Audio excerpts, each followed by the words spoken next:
Title: Trump is fixing the mess the globalists left behind. As all Americans look on aghast at the spectacle of Nancy Pelosi and her party holding the entire country hostage with this CCP virus stimulus bill, Trump is getting the job done. However, the president faces a difficult task as he tries to lead us through this massive crisis. That's because it has become increasingly apparent in recent weeks that the federal government he inherited from his predecessors was ill-equipped to cope with this pandemic. It is actually a positive factor that Trump doesn't come from the same elite political class as the last few chief executives. Someone like the Bushes, the Clintons, or Obama would have shown no ability to think outside the government globalist box.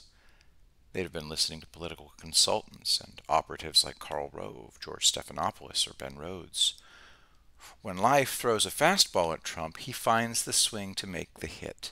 It's an unorthodox swing, to be sure, and the purists don't like it, but it works, and that's all that matters.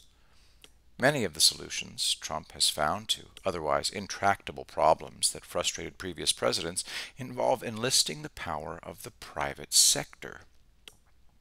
This is how this president keeps surprising the doom criers over and over. "Oh my God," they cry, "there is no government solution to this terrible problem." Of course there isn't. There isn't supposed to be. The entire globalist con is based on a premise that the government always needs more power and control to fix problems for its citizens. The kind of government globalists create isn't geared to actually solve anything. It's geared to expand itself exponentially.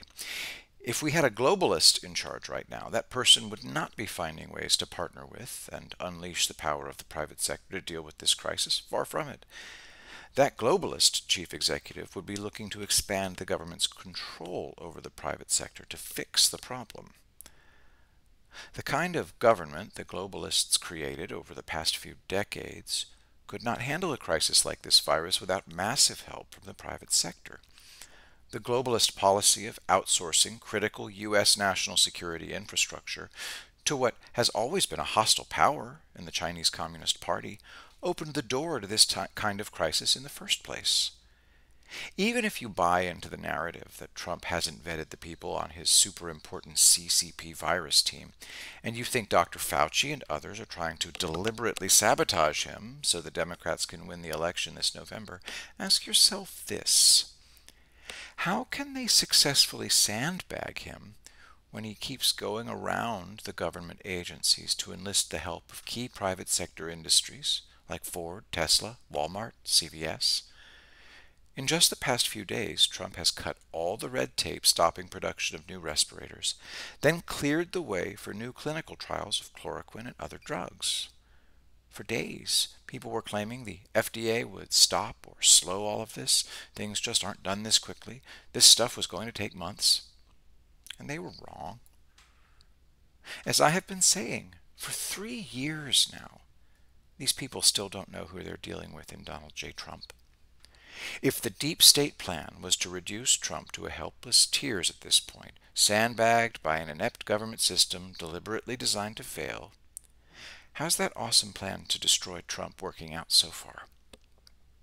Not only would that plan be utterly failing, by the time this crisis is over, and yes, it will end, he'll be in a stronger position than ever.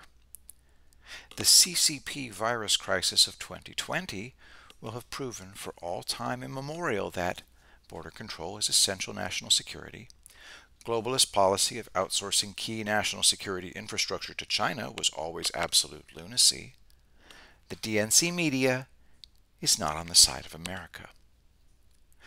Trump was right on 3 big issues he's been talking about for his entire first term. Build the wall, protect the U.S. borders. Bring our industries home from China and elsewhere.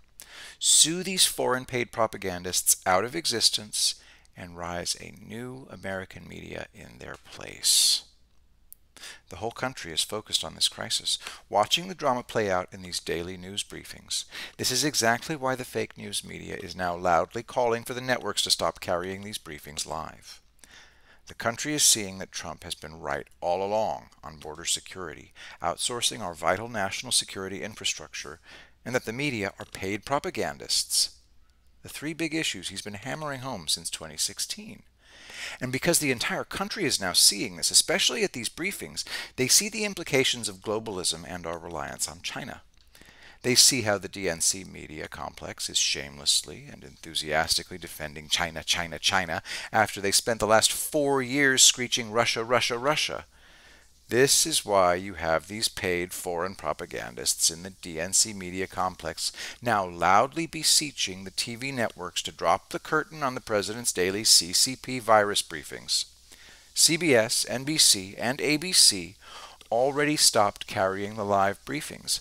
CNN often cuts away to show panel discussions while the president is talking. The whole world is watching and learning the truth about globalism, the totalitarian Chinese Communist Party, border security failures, compromised media outlets paid to be propagandists, the political elite class that engineered all of this. It's time for the globalists to learn to code. Arrogant globalists like the Clintons, the Bushes, and the Obamas lectured the working class Americans for decades about how globalism was the inevitable wave of the future and perhaps they should just quit their whining, learn to code, and get used to watching key manufacturing industries and jobs being shipped off to China and other foreign countries. Trump doesn't even have to explicitly explain how vulnerable and weak these globalists left America with these stupid globalist policies, offshoring key U.S. industries to other countries, including hostile powers like China. Everyone can now see it. But you can count on this. After this crisis is over, Trump will devote a lot of his time to explaining it, and quite explicitly too. And globalists are already mortified about it. They are already scrambling to hide the truth, trying to come up with a strategy to make everybody forget what they've seen.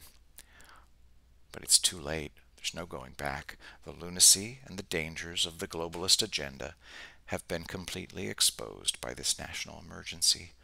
By the time Trump leaves office in January of 2025, he will have globalist-proofed the federal government. Never again will the political elites be able to sell an agenda to voters about offshoring our key national security industries to a regime like the Chinese Communist Party. And the world is going to be far safer and better for it.